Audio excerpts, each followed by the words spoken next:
Om Swastiastu. Assalamualaikum warahmatullahi wabarakatuh. Shalom, salam kebajikan untuk kita semua dan salam harmoni. Perkenalkan, nama saya Putu Adelia Vina Renata. Sebagai pihak pro pada debat dengan mosi, Dewan ini percaya bahwa penanganan tambang ilegal di Papua seharusnya lebih menekankan pada pendekatan sosial ekonomi daripada penegakan hukum yang referensif.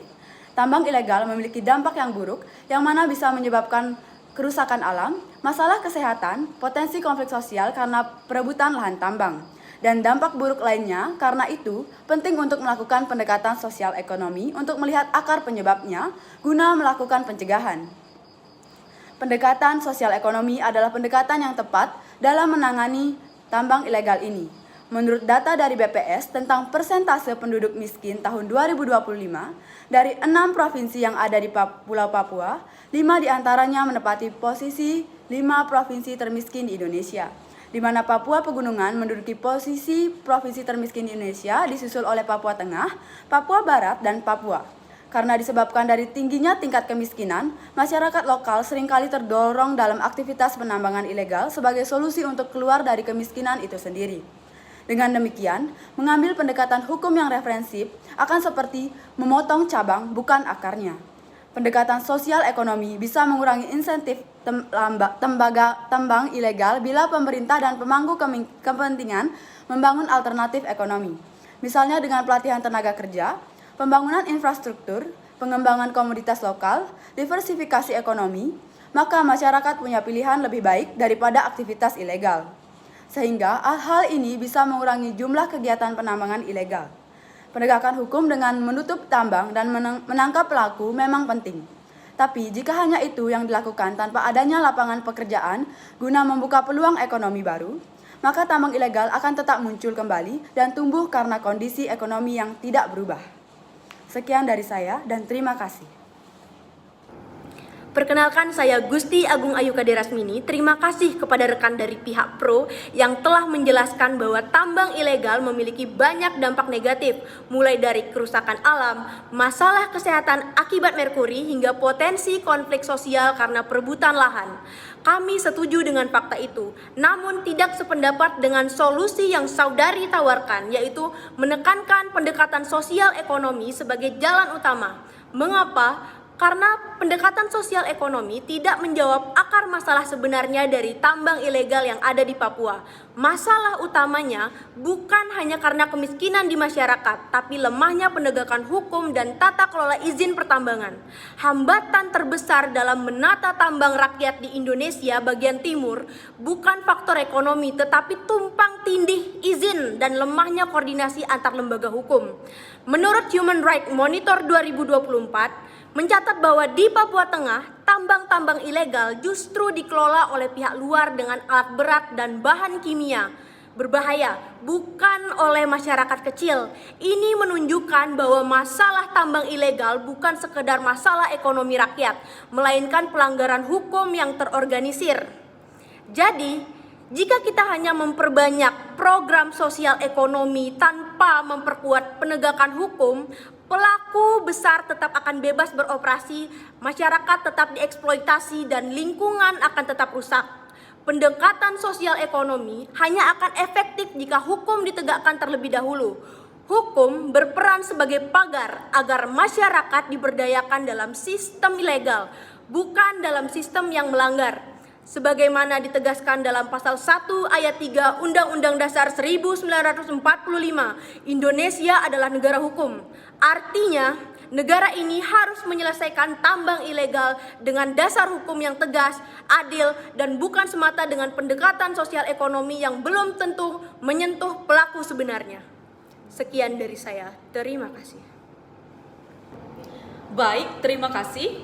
Sebelumnya perkenalkan, nama saya Kristiani Gule sebagai pembicara ketiga yang akan menyampaikan kesimpulan dari dua belah pihak pembicara pro dan kontra yang dimana masih tetap pada pendapatnya, sehingga saya sebagai pembicara kesimpulan menarik benang merah bahwa pihak pro berpendapat tambang ilegal di Papua terjadi karena tekanan ekonomi dan keterbatasan akses masyarakat terhadap sumber penghidupan yang layak. Mereka berargumen bahwa pendekatan sosial ekonomi lebih tepat karena dapat menyentuh akar permasalahan, yaitu kemiskinan dan ketimpangan pembangunan. Menurut data BPS Statistika tahun 2025, 5 dari 6 provinsi di Papua masuk dalam daftar provinsi termiskin di Indonesia. Akibatnya, sebagian masyarakat terdorong untuk menambang secara ilegal sebagai satu-satunya cara bertahan hidup.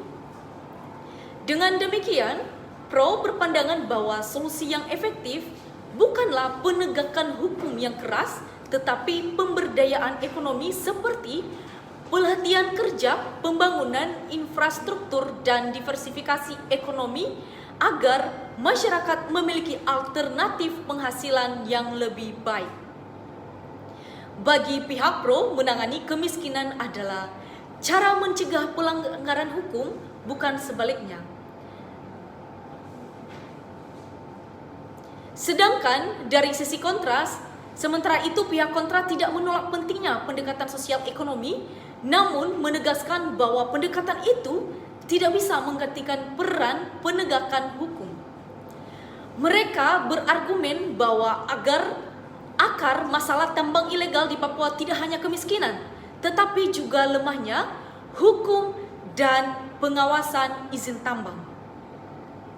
Mengutip dari Bappenas tahun 2023, hambatan terbesar adalah menata tambang rakyat di Indonesia bagian timur adalah tumpang tindih izin dan lemahnya koordinasi antar lembaga hukum. Selain itu, laporan Human Rights Monitor atau 2024 juga menunjukkan bahwa banyak tambang ilegal di Papua justru dijalankan oleh pihak luar yang memanfaatkan masyarakat lokal. Oleh karena itu, bagi pihak kontra, tanpa hukum yang tegas program sosial apapun hanya akan dimanfaatkan oleh pelaku besar untuk terus beroperasi secara ilegal. Akhirnya, pihak kontra menutup dengan prinsip konstitusional berdasarkan pasal 1 ayat 3 Undang-Undang Dasar 1945, negara Indonesia adalah negara hukum. Maka penegakan hukum yang adil adalah fondasi utama sebelum melakukan pendekatan sosial ekonomi. Dari titik bentur, perdebatan utama hari ini berpusat pada prioritas kebijakan negara. Apakah penanganan tambang ilegal di Papua harus lebih menekankan pendekatan sosial ekonomi ataukah penegakan hukum yang harus menjadi prioritas utama? Pihak pro melihat kemiskinan sebagai akar masalah. Pihak kontra melihat lemahnya hukum sebagai sumber kekacauan sistem. Nah, keduanya sepakat bahwa pendekatan dibutuhkan tetapi berbeda pada urutan dan prioritasnya. Jadi, kesimpulan dari dua belah pihak pembicara tadi, setelah menimbang seluruh argumen, data dan dampak yang disampaikan kedua belah pihak, kami menyimpulkan bahwa pendekatan sosial ekonomi memang penting untuk jangka panjang, namun tidak akan efektif tanpa penegakan hukum yang kuat dan adil. Penegakan hukum adalah syarat untuk dasar untuk memastikan bahwa program sosial ekonomi dapat berjalan dengan transparan, tepat sasaran, dan tidak disalahgunakan oleh pelaku ilegal. Dengan demikian, tim kontra tetap berpendapat bahwa penanganan tambang ilegal di Papua harus menempatkan penegakan hukum sebagai prioritas utama karena hukum adalah fondasi dari keadilan, ketertiban, dan kesejahteraan yang berkelanjutan. Terima kasih.